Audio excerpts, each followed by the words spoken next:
मंडल रपट पर चिंतन।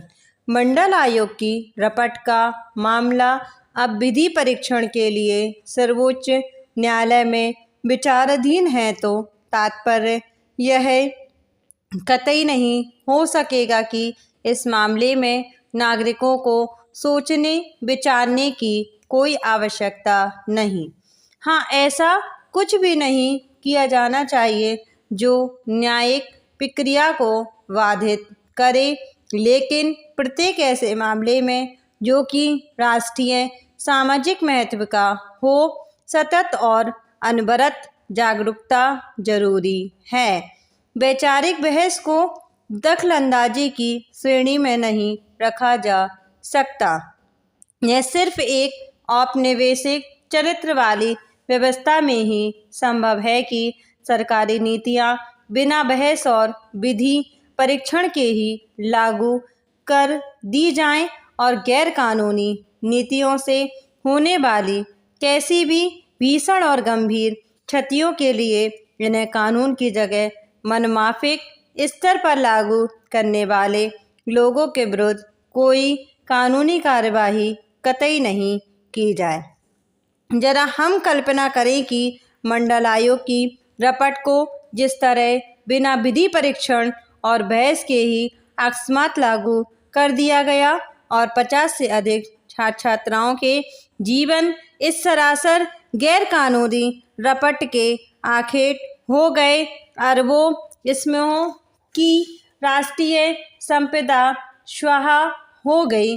अगर ऐसा कहीं जापान, कोरिया, फ्रांस, इंग्लैंड या अमेरिका में किया गया होता तो आज राजा साहस एंड कंपनी की हालत क्या होती।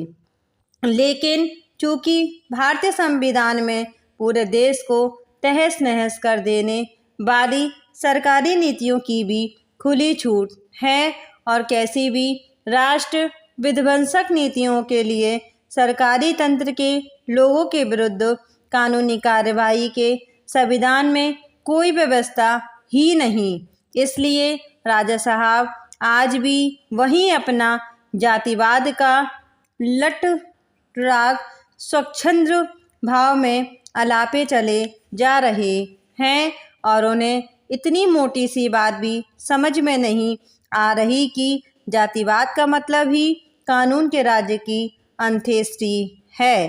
किसी भी देश के लिए हमेशा कुशिक्षित अनपढ़ों से ज़्यादा खतरनाक होते हैं, क्योंकि कुशिक्षित की यह पहली पहचान होती है कि वह स्वयं की दुर्बुद्धि को ही सबसे बड़ी वस्तु अनुभव करने लगता है।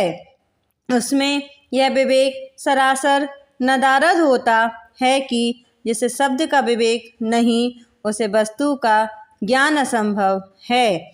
जो भी दुर्बुद्धि जाति का, वर्ग या समाज का पर्याय मानकर चलेगा, जाहिर है कि वह जातिवाद के विषकुंभ को सामाजिक न्याय का अमृत कलश साबित करना चाहेगा जरूर, क्योंकि जहर आदमी को बताकर नहीं पिलाया जा सकता। गाड़ियों में ठग यात्रियों को विषैले पदार्थ प्रसाद या गंगा जल के रूप में मिलाया पिलाया करते हैं। जातिवाद के ठेकेदार भी देश के लोगों के बीच ठीक यही ठग विद्या चलाए जा रहे हैं और यह देश का दुर्भाग्य है कि हमारे शिखर विधिवेत्ताओं, वकीलों, न्यायाधीशों और बुद्धिजीवियों तक को इस सामान्य सी बात से कोई सरकार नहीं कि जाति कानून का अंग नहीं। अब सवाल यह है कि कानून के राज्य में जाति के आधार पर कानून चलाने की प्रासंगिकता या अपरिहार्यता क्या होगी और क्यों होगी, जबकि कानून ना तो जाति के आधार पर बना ही जा सकता है और ना ही बढ़ता जा सकता है। आज जब मंडल आयोग की रपट के प्रसंग के जातिवाद के संवैधानिक उपचार की खोज जारी है, तो यह कई सवाल जरूरी होंगे और इनका उत्तर दिए बिना मंडल आयोग की रपट का निपटारा जब भी होगा, हर हाल में इतना खतरनाक होगा कि यह जातिवाद का विषकुंभ हमारे देश और समाज को जातिवाद शब्दादियों तक के लिए विषाक्त कर देगा, क्योंकि समाज में जातिवाद के कोड का व्याप्त होना एक बात है और इस कोड को बाकायदे संवैधानिक मान्यता दिया जाना बिल्कुल दूसरी बात। भारतीय संविधान की विडंबना है कि इसमें जातिवाद को संवैधानिक मान्यता पहले से ही प्राप्त है।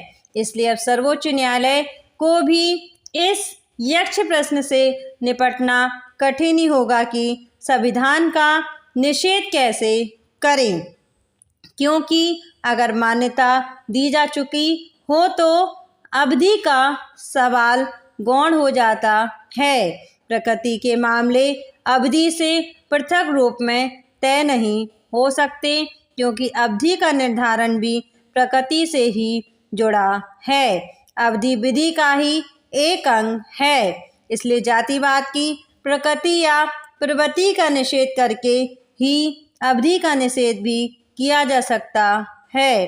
और यह बात जातिवाद आरक्षण के मामले में भारत सरकार के अब तक के रवैये से भी स्पष्ट है।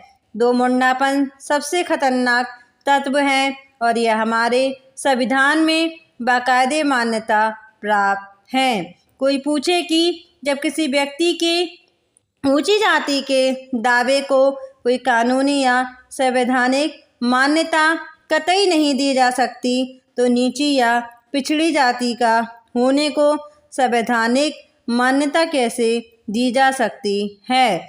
जिस राज्य व्यवस्था में ऊंची जाति के आधार पर नौकरियों में आरक्षण की कोई व्यवस्था नहीं हो, नीची या पिछड़ी जाति को आधार किस तर्क से बनाया जाएगा।